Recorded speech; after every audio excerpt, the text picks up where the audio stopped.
उत्तर प्रदेश सबसे बड़ी राज्य है। भारत में सबसे ज्यादा वर्षा कहाँ होती है? ये संतोष आपका तो सही है। भारत में सबसे ज्यादा वर्षा मेघालय में होती है। भारत की प्रथम महिला राष्ट्रपति कौन थी? कई बार ये फिर भूल जाते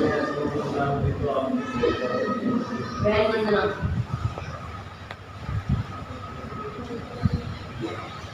भारत की प्रथम महिला राष्ट्रपति श्रीमती प्रतिभा पाटिल थी।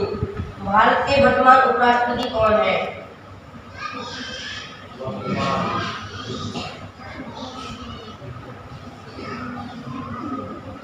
ये आप अंदर से क्या? भारत के वर्तमान उपराष्ट्रपति जगदीश सिंह धनखड़ है। धन्यवाद।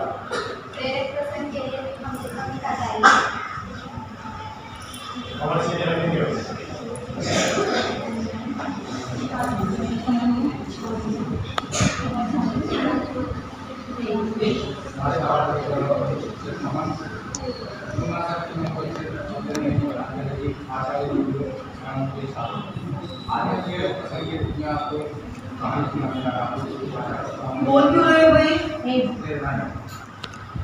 एक राज्य में एक राजा राज करता था। उसके पास 4 बहुत ही प्रिय घोड़े थे। 4 घोड़े थे, वो उसको बहुत प्यारे थे।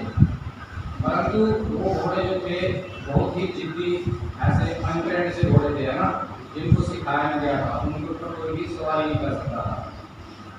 तो राजा ने बहुत कोशिश की कि इन्हें सिखाया जाए, तैयार किया जाए, है ना, परंतु उसकी एक शर्त भी थी कि इन्हें बिना मारे, बिना कोई नुकसान पहुंचाए, बिना मारे इन्हें सिखाना है।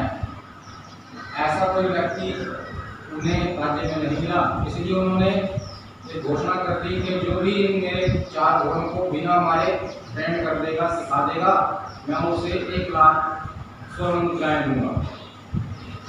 तो कुछ समय के बाद वहाँ पर एक व्यक्ति आया, उसने राजा जी को कहा कि मैं इन्हें सिखाऊंगा, परंतु मेरी भी कुछ शर्तें हैं, मांगे हैं कि मुझे इन्हीं के साथ रखा जाए, मैं घोड़ों के साथ ही रहूँगा जहाँ पे घोड़े रहेंगे, और उन्हीं के साथ मेरा रहने की व्यवस्था की जाए, और मैं 1 साल में इन्हें सिखा दूंगा, पूरी तैयार कर दूंगा।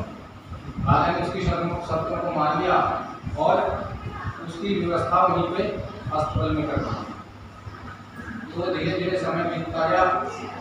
तो वो व्यक्ति क्या करता था कि अपने घोड़ों को लाता था, सुबह बाड़े में, एक जैसा हॉल है ऐसे बाड़े में उन्हें खुला छोड़ देता था और उनको कुछ भी नहीं सिखाता था। ऐसे उसने 1-2 दिन किया, फिर रोज ऐसे करने लगा, और फिर सुबह जब बाड़े में खुला छोड़ता था तो और घोड़ों को तो कुछ नहीं करता था, लेकिन अपने आप को बाड़े के चारों ओर दौड़ता था, रेस लगाता था चारों ओर ना, जैसे घोड़े दौड़ते हैं वैसे खुद दौड़ लगाता था। घोड़ों ने 1 दिन देखा, 2 दिन देखा, 3-4 दिन देखा, कुछ समय तक देखते रहे। तो घोड़े सोचने लगे कि ये दौड़ता है, तो घोड़े भी उसके पीछे पीछे दौड़ने लगे, वैसा ही करने लगे जैसा वो व्यक्ति करता था। और रात के समय वो घोड़ों को बांध देता था और वहीं पे ही उनके साथ बाड़े में ही आराम से सोता था। धीरे धीरे उसकी घोड़ों से मित्रता हो गई, और मित्रता होने के बाद धीरे धीरे फिर वो उसके ऊपर रखने लग गया, उसके ऊपर बैठने का आसन रखने लग गया। फिर वो उसको लेके दौड़ते थे, लगाम जो लगा के ना, फिर वो लगाने लग गया। फिर धीरे धीरे करके ऐसे करके 1 साल में वो उनके ऊपर सवारी भी करने लग गया। फिर राजा को जब यह पता लगा तो राजा बहुत प्रसन्न हुआ, और राजा ने उससे पूछा कि आपने ये सब कैसे किया? तो उन्होंने जैसे उसने किया था वैसे वैसे उसे राजा को बताया। तो राजा ने उसे खुश होकर पुरस्कार दिया। अब इस कहानी से हमें क्या शिक्षा मिलती है?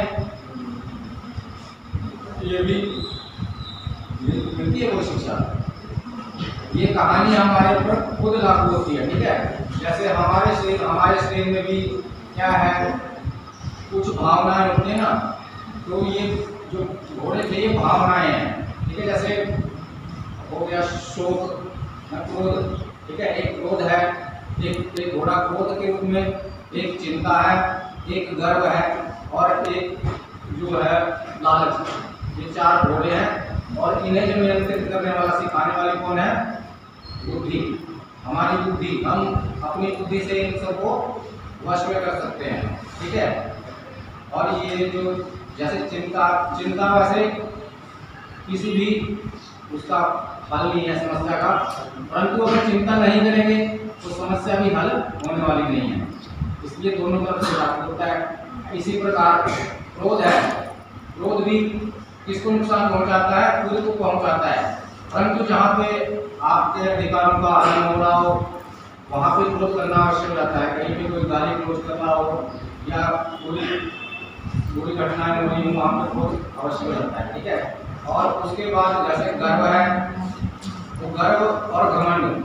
ठीक है, गर्व बोलते हैं उसको कि इस काम को मैं कर सकता हूँ, ये गर्व हुआ, परंतु कि इस काम को सिर्फ मैं ही कर सकता हूँ और कोई नहीं कर सकता, ये घमंड हो गया। ठीक है, इसलिए गर्व भी अवश्य है, घमंड नहीं करना चाहिए।